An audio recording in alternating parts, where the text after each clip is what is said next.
अस्सलाम वालेकुम बेटा। Matric physics chapter number 1 last day हमने लेक्चर नंबर 3 के बारे में बात की थी। आज हमें बात करनी है लेक्चर नंबर 4 के बारे में। देखो बेटा, लेक्चर नंबर 4 में हमें करना क्या है। सबसे पहली बात ये कि लास्ट डे हमने जो डिस्कशन किया था एक मरतबा शॉर्टली रिव्यू करवा देता हूँ। मैंने लास्ट डे बात की थी ब्रांचेज ऑफ फिज़िक्स के बारे में और मैंने ये कहा कि फ़िज़िक्स के 9 मेन ब्रांचेज होती है और इन 9 मेन ब्रांचेज में पहली होती है मैकेनिक्स, नंबर 2 होता है बेटा atomic physics, number 3 nuclear physics, number next होती है बेटा solid state physics, electricity, electromagnetism, plasma, biophysics and astrophysics. ये फिज़िक्स की 9 मेन ब्रांचेज होती है जिसके बारे में हमने लास्ट डे डिस्कशन किया। और लास्ट डे हमने बात की मैकेनिक्स के बारे में, एटॉमिक फिज़िक्स के बारे में और न्यूक्लियर फिज़िक्स के बारे में। मैंने ये कहा सबसे पहले मैकेनिक्स के बारे में कि मैकेनिक्स कहा जाता है एक ऐसी ब्रांच होती है फिज़िक्स की जिसके अंदर हम बात करते हैं किसी भी बॉडी की नेचर ऑफ मोशन के बारे में विद रेफरेंस ऑफ फोर्स और without reference of force. It is a branch of physics in which we are studying about the nature of motion of a body with reference of force और without reference of force. अगर कोई भी body motion को perform करे with reference of force और without reference of force तो उसकी nature of motion के बारे में हम फिज़िक्स की जिस ब्रांच में बात करते हैं उस ब्रांच ऑफ फिज़िक्स को हम नाम देते हैं मैकेनिक्स का। उसके बाद फिर हमने लास्ट डे डिस्कस किया एटॉमिक फिज़िक्स के बारे में और मैंने ये कहा एटॉमिक फिज़िक्स के बारे में कि एक ऐसी ब्रांच फिज़िक्स की जिसके अंदर हम बात करें किसी भी एटम की प्रॉपर्टीज़ के बारे में। और सेम एज न्यूक्लियर फिज़िक्स के अंदर एक ऐसी ब्रांच फिज़िक्स की जिसके अंदर हम एक एटम की न्यूक्लियस की प्रॉपर्टी के बारे में और उसकी इफेक्ट्स के बारे में और उसकी यूजेस के बारे में हम बात करें। इस वक्त लेक्चर नंबर 4 में हमें आगे की ब्रांचेस को डील करना है। अब हमें लास्ट डे हमने ब्रांच नंबर न्यूक्लियर फिज़िक्स तक डील किया, आज हमें न्यूक्लियर फिज़िक्स के बाद आगे की ब्रांचेस को डील करनी है। मेरे बच्चों बहुत गौर से देखिएगा बोर्ड पर। हम सबसे पहले बात करेंगे यहाँ पर सॉलिड स्टेट फिज़िक्स के बारे में कि सॉलिड स्टेट फिज़िक्स का कॉन्सेप्ट क्या है।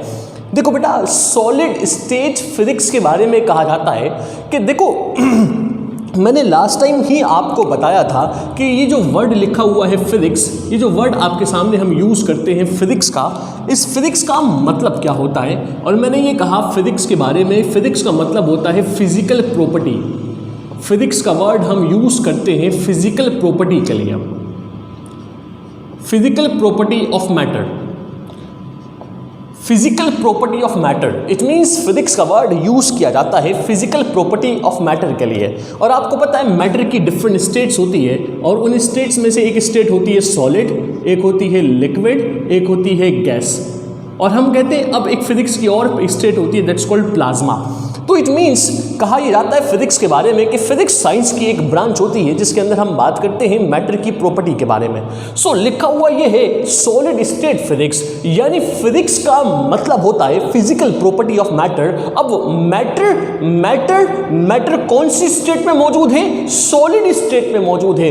तो कहा जाता है एक ऐसी ब्रांच फिजिक्स की जिसके अंदर हम मैटर की सॉलिड प्रॉपर्टी के बारे में बात करें, यानी कहा जाता है एक ऐसी ब्रांच फिजिक्स की जिसके अंदर हम सॉलिड मटेरियल के बारे में बात करें, एक ऐसी ब्रांच फिजिक्स की जिसके अंदर हम सॉलिड मटेरियल की प्रॉपर्टीज के बारे में बात करें, एक ऐसी ब्रांच फिजिक्स की जिसके अंदर हम सॉलिड मटेरियल को, मतलब जिस फिजिक्स का मतलब तो प्रॉपर्टी ऑफ मैटर होती है बेटा, फिजिकल प्रॉपर्टी ऑफ मैटर होती है। और मैटर 3 स्टेट में एग्जिस्ट करता है। अब हम कहते हैं कि 4th स्टेट में भी एग्जिस्ट करता है, लेकिन बात बेसिक स्टेट के बारे में करें तो मैटर की 3 बेसिक स्टेट होती है, सॉलिड, लिक्विड एंड गैस। तो कहा जाता है प्रॉपर्टी ऑफ मैटर। और फिर कहा यह गया कि मैटर खुद कौन सी स्टेट में होगा? सॉलिड स्टेट में अगर मौजूद हो। दैट्स वाई हम कहते हैं एक ऐसी ब्रांच फिजिक्स की जिसके अंदर हम सॉलिड मटीरियल की प्रॉपर्टी के बारे में बात करें, एक ऐसी ब्रांच फिजिक्स की जिसके अंदर हम सॉलिड मटीरियल की प्रॉपर्टीज के बारे में बात करें, सॉलिड मटेरियल की प्रॉपर्टीज के बारे में, उनकी स्ट्रक्चर्स के बारे में, उनके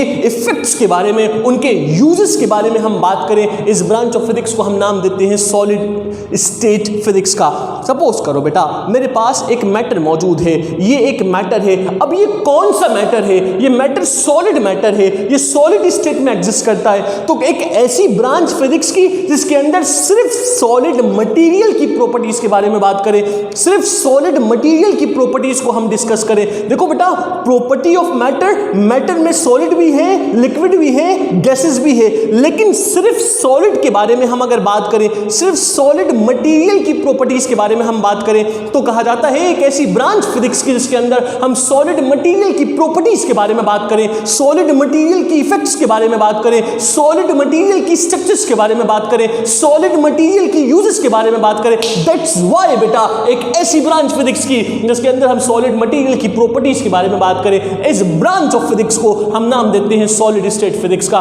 बड़ी सिंपल सी ब्रांच है बेटा, बहुत सिंपल वे में मैंने इस चीज को डिफाइन किया और मैंने ये कहा सॉलिड स्टेट फिजिक्स के बारे में, it is a branch of physics in which we are studying about the properties of solid material, their effects and uses. It is a branch of physics in which we are studying about the properties of solid material, their effect and uses. एक मर्तबा फिर से बेटा, it is a branch of physics in which we are studying about the properties of solid material and their uses. It is a branch of physics in which we are studying about the properties of solid material, their effects and uses. एक ऐसी branch physics की जिसके अंदर solid material की properties के बारे में बात की जाए, एक ऐसी ब्रांच फिजिक्स की जिसके अंदर हम सॉलिड मटेरियल के बारे में बात करें, उनकी प्रॉपर्टीज के बारे में बात करें, उनके इफेक्ट्स ऑफ मोशन के, उनके इफेक्ट्स के बारे में बात करें, उनके यूजेस के बारे में बात करें। इस ब्रांच को हम नाम देते हैं सॉलिड स्टेट फिजिक्स का। इसके बाद बेटा ये था सॉलिड स्टेट फिजिक्स। मैंने ये कहा सॉलिड स्टेट फिजिक्स के बारे में कि it is the branch of physics in which we are studying about the properties of solid material, their effects and uses. इसके बाद the next one is electricity.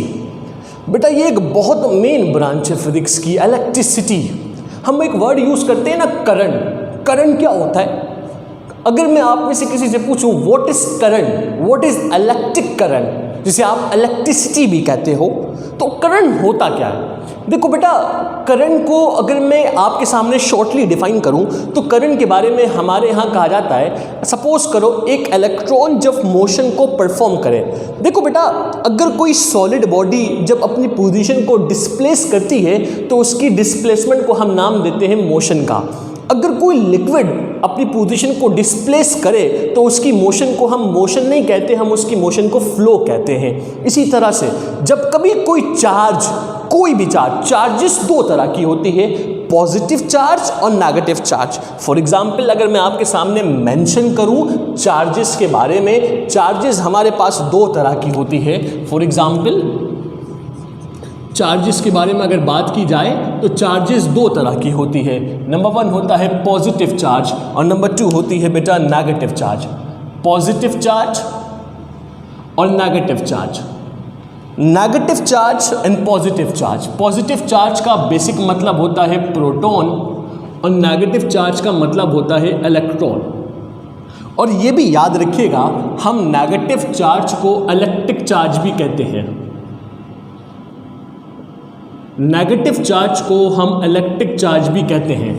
तो कहने का मतलब यहाँ पर ये है, बात हो रही है इलेक्ट्रिसिटी के बारे में। मैंने ये कहा कि जब कभी कोई चार्ज मोशन को परफॉर्म करे तो हम चार्जेस की मोशन को मोशन नहीं कहते, हम चार्जेस की मोशन को फ्लो का नाम देते हैं, बिल्कुल लिक्विड की तरह। तो इसी तरह से कहा जाता है कि जब कभी नेगेटिव चार्ज मीन्स कि इलेक्ट्रॉन मोशन को परफॉर्म करे, जब कभी negative charge means electron motion को परफॉर्म करे तो हम इलेक्ट्रॉन की मोशन को नाम देते हैं करंट का। याद रखना, करंट की डेफिनेशन क्या होती है? The flow of electron. Electron की फ्लो को करंट कहा जाता है, the flow of electron. Flow का मतलब motion, that's why the flow of electron, यानी इलेक्ट्रॉन्स की जो मोशन होती है उसे करंट कहते हैं। अगर करंट होता क्या? करंट कोई बहुत अनोखी चीज नहीं होती, करंट एक सिंपल सा कॉन्सेप्ट है भाई। करंट के बारे में कहा जाता है इलेक्ट्रॉन्स की जो फ्लो होती है, इलेक्ट्रॉन्स की फ्लो को हम करंट का नाम देते हैं। इलेक्ट्रॉन्स एनर्जी को कैरी करता है और वो एक टर्मिनल से दूसरे टर्मिनल तक मूव करता है, दैट्स व्हाई इलेक्ट्रॉन्स की मोशन को हम करंट कहते हैं। तो याद रखना बेटा, जब कभी मैं वर्ड यूज करूं चार्जेस का तो नेगेटिव चार्ज का मतलब होता है इलेक्ट्रॉन, और इलेक्ट्रॉन यानी नेगेटिव चार्ज को हम इलेक्ट्रिक चार्ज भी कहते हैं। तो अगर बात की जा रही है इलेक्ट्रिसिटी के बारे में तो मैंने ये कहा एक ऐसी ब्रांच फिजिक्स की जिसके अंदर हम इलेक्ट्रिक चार्जेस की प्रॉपर्टी के बारे में बात करें। एक ऐसी ब्रांच फिजिक्स की जिसके अंदर हम इलेक्ट्रिक चार्जेस की प्रॉपर्टी के बारे में बात करें। एक बच्चे ने सवाल किया, सर आपने कहा इलेक्ट्रिसिटी के अंदर एक ऐसी ब्रांच फिजिक्स की जिसके अंदर आप इलेक्ट्रिक चार्जेस के बारे में बात करो। सर इलेक्ट्रिक चार्जेस तो दो तरह की होती है, पॉजिटिव और नेगेटिव। इलेक्ट्रिक चार्जेस दो तरह की होती है, पॉजिटिव एंड नेगेटिव। तो यहां पर आप कौन सी चार्जेस के बारे में बात कर रहे हो? तो याद रखना मैं यहां पे बात कर रहा हूं नेगेटिव चार्ज के बारे में, यानी negative charge it means electrons के बारे में, इट मींस इलेक्ट्रिक चार्ज। अगर मैं वर्ड यूज करता हूं इलेक्ट्रिक चार्ज का तो मतलब मैं बात कर रहा हूं इलेक्ट्रॉन्स के बारे में, मींस के नेगेटिव चार्ज के बारे में। तो इट मींस याद रखिएगा जब कभी हम इलेक्ट्रिसिटी में चार्जेस को डील करेंगे तो हमेशा बात की जाती है नेगेटिव चार्जेस के बारे में। दैट्स व्हाई हम कहते हैं इलेक्ट्रिसिटी के अंदर एक ऐसी ब्रांच फिजिक्स की जिसके अंदर हम इलेक्ट्रिक चार्जेस की प्रॉपर्टी के बारे में बात करें। ये जो लिखा हुआ है in which we are studying about the properties of electric charge, ये वर्ड देखो बेटा,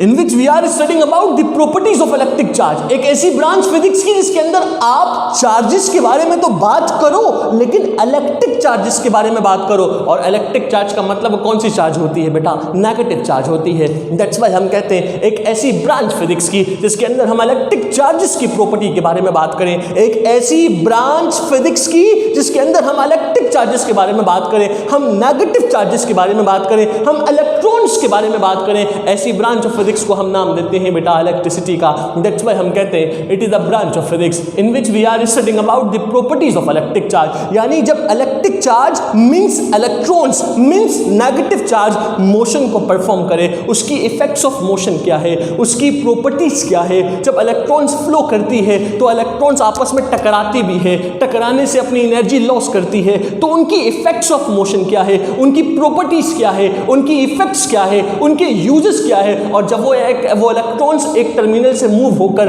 अनदर टर्मिनल तक मूव करते हैं तो हमें वोल्टेज मिलती है, हमें पोटेंशियल डिफरेंस मिलती है, हमें एनर्जी मिलती है। वो एनर्जी कन्वर्ट होती है, इलेक्ट्रिकल एनर्जी कन्वर्ट होती है, मे बी मैकेनिकल में, मे बी हीट में। जिस फॉर्म में अगर आपने फैन में कन्वर्ट करवाया तो वो मैकेनिकल में कन्वर्ट हो गई, बल्ब को ऑन किया तो वो हीट में कन्वर्ट हो गई। दैट्स व्हाई बेटा हम कहते हैं एक ऐसी ब्रांच फिजिक्स की जिसके अंदर हम बात करें इलेक्ट्रिक चार्जेस के बारे में, इलेक्ट्रिक चार्जेस का मतलब नेगेटिव चार्जेस के बारे में और उनकी प्रॉपर्टीज और उनके इफेक्ट्स के बारे में। दैट्स व्हाई इस ब्रांच को हम नाम देते हैं इलेक्ट्रिसिटी का। It is a branch of physics in which we are studying about the properties of electric charge, their effects and uses. It is a branch of physics in which we are studying about the properties of electric charge, their effects and uses. Initially हमने बात की बेटा solid state physics के बारे में। मैंने solid state physics के बारे में ये कहा एक ऐसी ब्रांच होती है फिजिक्स की जिसके अंदर हम बात करते हैं सॉलिड मटेरियल की प्रॉपर्टीज के बारे में, उनकी इफेक्ट्स और उनके यूजेस के बारे में। फिर हमने बात की इलेक्ट्रिसिटी के बारे में। मैंने इलेक्ट्रिसिटी के बारे में क्या कहा? एक ऐसी ब्रांच फिजिक्स की बेटा जिसके अंदर हम बात करें इलेक्ट्रिक चार्जेस की प्रॉपर्टी, उनकी इफेक्ट्स और उनके यूजेस के बारे में। अब हम बात करते हैं इलेक्ट्रोमैग्नेटिज्म के बारे में। सर अगर नाम से देखो तो लिखा हुआ है इलेक्ट्रोमैग्नेटिज्म। इलेक्ट्रो का मतलब इलेक्ट्रिक चार्ज और मैग्नेटिज्म का वर्ड हमने ड्राइव किया है मैग्नेट से। तो कहा जाता है इलेक्ट्रोमैग्नेटिज्म यानी इलेक्ट्रिक चार्जेस और मैग्नेटिक मटेरियल दोनों के बारे में बात की जा रही है। कहा जाता है एक ऐसी ब्रांच फिजिक्स की जिसके अंदर हम इलेक्ट्रोमैग्नेटिक मटेरियल के बारे में बात करें, यानी हम इलेक्ट्रिक चार्जेस के बारे में और मैग्नेटिक मटेरियल के बारे में, दोनों के बारे में अगर हम एट अ टाइम बात करें। दैट्स व्हाई बेटा हम कहते हैं इलेक्ट्रोमैग्नेटिज्म के बारे में एक ऐसी ब्रांच फिजिक्स की जिसके अंदर हम इलेक्ट्रोमैग्नेटिक मटेरियल के बारे में बात करें, हम इलेक्ट्रोमैग्नेटिक मटेरियल की प्रॉपर्टी के बारे में बात करें, इलेक्ट्रोमैग्नेटिक यानी इलेक्ट्रिक चार्जेस के बारे में और मैग्नेटिक मटेरियल के बारे में, दोनों के बारे में अगर हम एट अ टाइम बात करें, इस ब्रांच ऑफ फिजिक्स को हम नाम देते हैं इलेक्ट्रोमैग्नेटिज्म का। दैट्स व्हाई बेटा it is a branch of physics in which we are studying about the properties of electromagnetic material. Electromagnetic material, their effects and uses. It is a branch of physics in which we are studying about the properties of electromagnetic material, their effects and uses. मेरे साथ एक मर्तबा बोलिएगा बेटा, it is a branch of physics in which we are studying about the properties of electromagnetic material, their effects and uses. एक ऐसी branch physics की जिसके अंदर हम इलेक्ट्रोमैग्नेटिक मटेरियल की प्रॉपर्टीज के बारे में बात करें, एक ऐसी ब्रांच फिजिक्स की जिसके अंदर हम इलेक्ट्रोमैग्नेटिक मटेरियल की प्रॉपर्टीज, उनके यूजेस के बारे में बात करें। इस ब्रांच ऑफ फिजिक्स को हम नाम देते हैं इलेक्ट्रोमैग्नेटिज्म का। इनिशियली हमने बात की, एक मर्तबा मेरे साथ बोलिएगा बेटा, सॉलिड स्टेट फिजिक्स के अंदर it is the branch of physics in which we are studying about the properties of solid material, their effects and uses. फिर हमने बात की इलेक्ट्रिसिटी के बारे में, it is a branch of physics in which we are studying about the properties of electric charge, मतलब negative charge means electrons.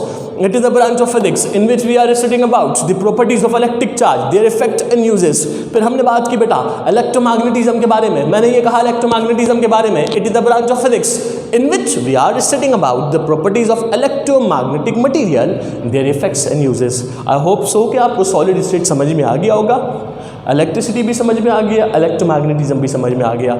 इसके बाद देखिएगा the next one is plasma. देखो यार, प्लाज्मा के बारे में कहते हैं, हमारे यहाँ कहा जाता है plasma fourth states of matter है। ये चीज़ मॉडिफाइड हुई और मॉडिफाइड होने के बाद प्लाज्मा को अब हम as a fourth state of matter deal करते हैं। यानी मैटर की 4 स्टेट होती हैं, उनमें से एक स्टेट प्लाज्मा भी होता है। लेकिन कुछ जगहों पर अभी भी प्लाज्मा को as a fourth state deal नहीं किया जाता, प्लाज्मा को as a branch of physics ही डील किया जाता है। कुछ जगहों पर मॉडिफाइड होने के बावजूद अभी भी प्लाज्मा को एज अ फोर्थ स्टेट हम डील करते हैं और as a fourth state deal नहीं भी करते हैं। तो मैं यहाँ पर आपको ये कह रहा हूँ plasma fourth state of matter है और ए ब्रांच ऑफ फिजिक्स भी है, हम दोनों वे में डील करते हैं। आओ बेटा, प्लाज्मा होती क्या? देखो बेटा, प्लाज्मा को अगर मैं एक्सप्लेन करूँ तो प्लाज्मा के बारे में मैं यहाँ पे ये कहता हूँ एक ऐसी ब्रांच होती है फिजिक्स की। अब पहले तुम्हें प्लाज्मा समझाता हूँ। देखो बेटा, प्लाज्मा के बारे में कहा जाता है, अगर सपोज करो मैं यहाँ पर प्लाज्मा को डिफाइन करूँ तो मैंने प्लाज्मा के बारे में ये कहा एक ऐसी ब्रांच फिजिक्स की जिसके अंदर हम हाईली आयोनाइजिंग पार्टिकल्स के बारे में बात करें। हाईली आयोनाइजिंग का मतलब होता है टूटना, ब्रेक होना, आयोनाइज हो जाना, अपने आयंस में टूट जाना। अगर सपोज करो मेरे पास एक रॉड है, एक आयरन रॉड है, एक लोहा है, एक आयरन रॉड है, मैं उसे हीट करूं तो वो क्या होगा? गर्म हो जाएगा।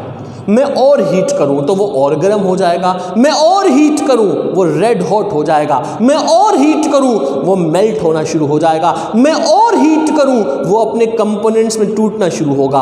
आप अगर एक रॉड को हीट करो तो वो गर्म हो जाएगा, हीटेड हो जाएगा, और गर्म करो तो और गर्म हो जाएगा, और गर्म करो तो रेड हॉट हो जाएगा, और गर्म करो तो पिघल कर मेल्ट होकर टूटना शुरू हो जाएगा।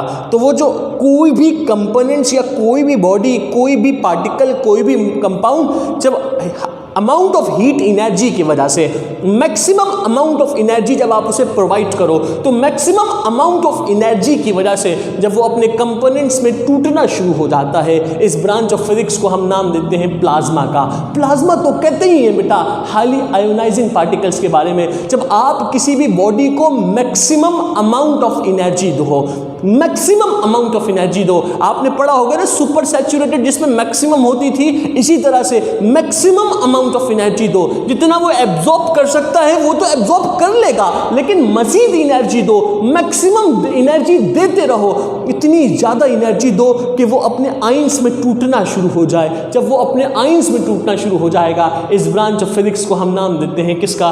प्लाज्मा का।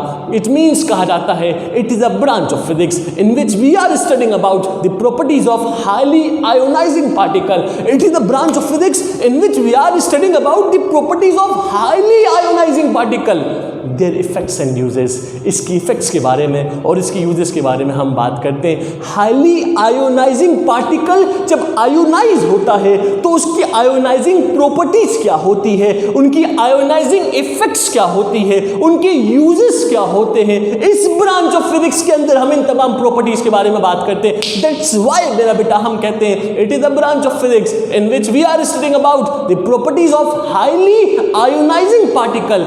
It is the branch of physics in which we are studying about the properties of highly ionizing particle and their uses. It is the branch of physics in which we are studying about the properties of highly ionizing particle. The branch of physics is called plasma. The next one is bio. Sir bio का मतलब क्या होता है? शायद आप में से कुछ स्टूडेंट्स होंगे जो 9 में बायोलॉजी पढ़ के आ रहे होंगे। बायोलॉजी में आपने जो आपके टीचर ने पढ़ाया होगा बायोलॉजी, बायो का मतलब होता है लाइफ और लॉजिस का मतलब होता है, लोगस से निकाला गया वो वर्ड, और लोगस का मतलब होता है टू स्टडी। लोगस एक लैटिन वर्ड होती है जिसका मतलब होता है टू स्टडी, पढ़ना। बायोलॉजी लाइफ को पढ़ना, जिंदगी को पढ़ना, लाइफ की स्टडी। सो बायोफिजिक्स, और तुम्हें एक वर्ड दिखाता हूँ। बायो का मतलब क्या होता है? लाइफ। ऐसे ये ना, लाइफ को उर्दू में बोलो तो क्या कहते हैं? जिंदगी, जिंदगी कहा जाता है सर। सो बायो, बायो का मतलब जिंदगी, लाइफ। इस फिजिक्स, फिजिक्स क्या होती है? Physical property. तो सर अगर वर्ड बनाए फिजिकल प्रॉपर्टी किसकी? लाइफ की। सर लाइफ की फिजिकल यानी जिंदगी की फिजिकल प्रॉपर्टी? क्या जिंदगी की कोई केमिकल प्रॉपर्टी भी होती है? कितना अजीब सा वर्ड लग रहा है अगर हम इसे सेट कर रहे हैं तो। देखना और करना। तो इसका मतलब तुम्हें अब मीनिंग बताऊंगा यहाँ पे बायो की मीनिंग क्या है।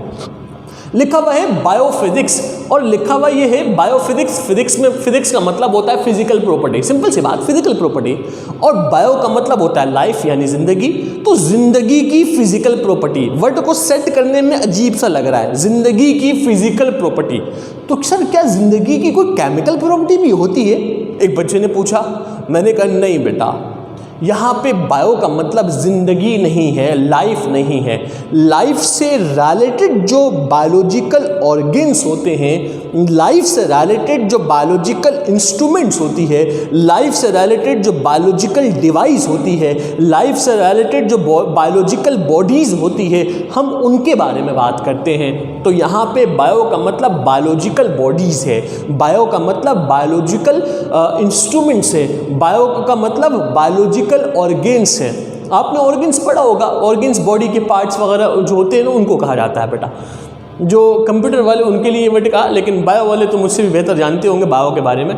तो बायोफिजिक्स के बारे में कहा जाता है एक ऐसी ब्रांच फिजिक्स की जिसके अंदर हम बात करें बायोलॉजिकल इंस्ट्रूमेंट्स के बारे में, बायोलॉजिकल बॉडीज़ के बारे में, बायोलॉजिकल बॉडीज़ की study, physical study, biological bodies की फिजिकल, क्योंकि फिजिकल प्रॉपर्टी है ना बेटा, इंटरनली बात नहीं हो रही, केमिकली बात नहीं हो रही। फिजिकल स्टडीज़ के बारे में अगर हम बात करें तो कहा जाता है एक ऐसी ब्रांच फिजिक्स की जिसके अंदर हम बायोलॉजिकल बॉडीज़ की स्टडीज़ के बारे में बात करें, बायोलॉजिकल बॉडीज़ से रिलेटेड बायोलॉजिकल इंस्ट्रूमेंट्स के बारे में। जैसे एक एक्सरे मशीन है, एक्सरे मशीन क्या है? बायोलॉजिकल डिवाइस है, बायोलॉजिकल इंस्ट्रूमेंट है। सर्जिकल इंस्ट्रूमेंट्स है, आपको पता है आजकल बहुत सारे सर्जिकल इंस्ट्रूमेंट्स मौजूद हैं, लेजरिंग ऑपरेशन भी आ गया है, बहुत सारे सर्जिकल इंस्ट्रूमेंट्स है बेटा।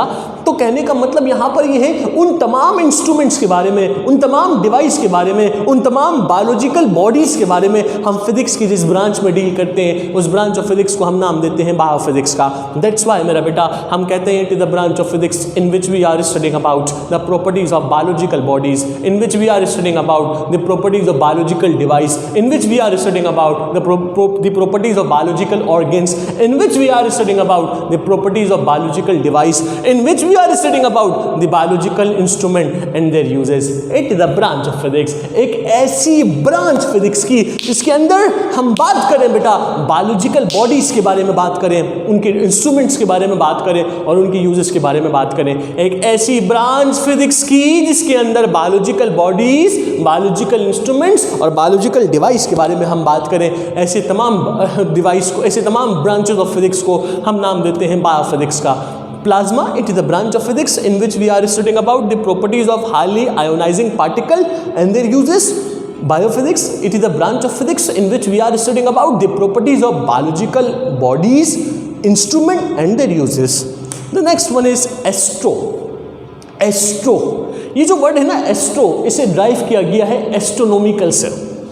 एस्ट्रोनॉमिकल समझते हो? हेवनली बॉडीज को, for example moon, star, different planets, जितने भी यूनिवर्स में हमारे पास प्लैनेट्स मौजूद हैं, ऐसे तमाम प्लैनेट्स को एस्ट्रोनॉमिकल बॉडीज़ का नाम दिया जाता है।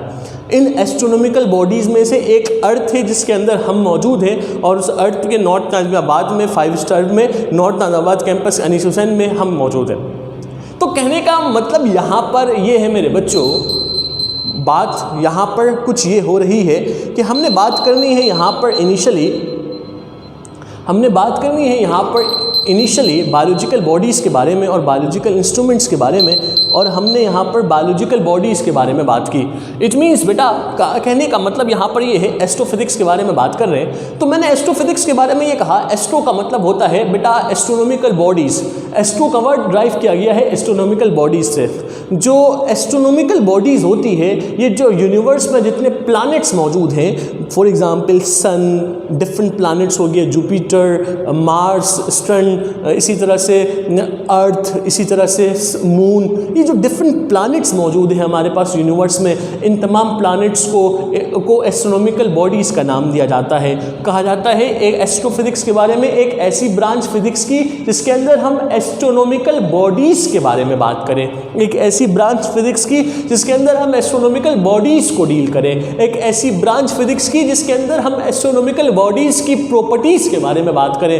जब एस्ट्रोनॉमिकल बॉडीज़ मूव करती है, जिस तरह से आपको पता है मून अपनी वन कंप्लीट रोटेशन 27.5 डेज में कंप्लीट कर लेती है, इट मींस 28 डेज में कंप्लीट कर लेती है। तो इसी तरह से आपको पता है सन अपनी कंप्लीट रोटेशन 365 डेज में कंप्लीट करती है एक स्पेसिफिक ऑर्बिट में। तो उनकी इफेक्ट्स ऑफ मोशन क्या है, उनकी इफेक्ट्स के बारे में हम बात करते हैं फिजिक्स के जिस ब्रांच में, उसे हम नाम देते हैं बायोस्ट्रोफिजिक्स का। हम एस्ट्रोफिजिक्स के बारे में कहते हैं एक ऐसी ब्रांच फिजिक्स की जिसके अंदर हम एस्ट्रोनॉमिकल बॉडीज़ के बारे में बात करें, उनकी इफेक्ट्स ऑफ मोशन के बारे में बात करें और उनके डिफरेंट तरह के यूजेस के बारे में बात करें। इस ब्रांच ऑफ फिजिक्स को हम नाम देते हैं एस्ट्रोफिजिक्स का। ये था बेटा आज का हमारा लेक्चर, जिसके अंदर हमने ब्रांचेज ऑफ फिजिक्स को कंप्लीट किया। मैकेनिक्स एक ऐसी ब्रांच जिसके अंदर हम नेचर ऑफ मोशन के बारे में बात करें विद और without reference of force. Atomic physics जिसके अंदर हम एक एटम की प्रॉपर्टीज़ के बारे में बात करें। न्यूक्लियर फिजिक्स जिसके अंदर हम एक एटम की न्यूक्लियस की प्रॉपर्टीज़ के बारे में बात करें। सॉलिड स्टेट फिजिक्स एक ऐसी ब्रांच जिसके अंदर हम सॉलिड मटेरियल की प्रॉपर्टीज़ के बारे में बात करें। इलेक्ट्रिसिटी एक ऐसी ब्रांच जिसके अंदर हम इलेक्ट्रिक चार्जेस के बारे में बात करें, यानी नेगेटिव चार्जेस के बारे में बात करें। इलेक्ट्रोमैग्नेटिज्म एक ऐसी ब्रांच फिजिक्स की जिसके अंदर हम इलेक्ट्रोमैग्नेटिक मटेरियल की प्रॉपर्टीज़ के बारे में बात करें। प्लाज्मा फिजिक्स एक ऐसी ब्रांच फिजिक्स की जिसके अंदर हम हाईली आयोनाइजिंग पार्टिकल्स के बारे में बात करें। बायोफिजिक्स एक ऐसी ब्रांच फिजिक्स की जिसके अंदर हम बायोलॉजिकल बॉडीज़ के बारे में बात करें। एस्ट्रोफिजिक्स एक ऐसी ब्रांच फिजिक्स की जिसके अंदर हम एस्ट्रोनॉमिकल बॉडीज़ के बारे में बात करें। ये था मेरा बेटा आज का टॉपिक। आई होप सो कि आप सबको समझ में आ गया होगा और आप सबको क्लियर हो गया होगा। बेटा इंशाल्लाह नेक्स्ट लेक्चर में हम आगे के कॉन्सेप्ट्स के बारे में बात करेंगे। दूसरी एक और बात ये बेटा, जो भी टॉपिक पढ़ा रहा हूँ अपने पास कॉपी पे नोट कीजिएगा। काइंडली सिर्फ एक मरतबा रिव्यू कर लीजिएगा, एक बार पढ़ कर बैठिएगा। जब आप लेक्चर मेरा सुने, जब आपके लेक्चर की टाइमिंग है उससे पहले एक मरतबा रिव्यू करके बैठ जाना बेटा। आपको ये याद हो चुकी है बेटा, आपको तकरीबन ये याद हो चुका है, लेकिन सिर्फ आपने एक मरतबा रिव्यू करना है। आपको बेटा पक्का मतलब कहते हैं ना स्ट्रांगली हो जाएगा, कमांड्स आ जाएंगे आपके पास कॉन्सेप्ट के ऊपर। तो बेटा ये एक काम कर लीजिएगा। दूसरी एक और बात ये बेटा, घर पर रहें, एहतियात कीजिएगा, घर से बाहर नहीं निकलिएगा और अपना बहुत ख्याल रखिएगा, अपने पेरेंट्स का ख्याल रखिएगा। अल्लाह पाक से दुआ, अल्लाह पाक आप सबको अपने हिफ्ज़-ओ-अमान में रखे और हमारे लिए भी दुआ कीजिएगा कि अल्लाह पाक हम सबको अपने हिफ्ज़-ओ-अमान में रखे। थैंक यू सो मच बेटा। अल्लाह हाफ़िज़।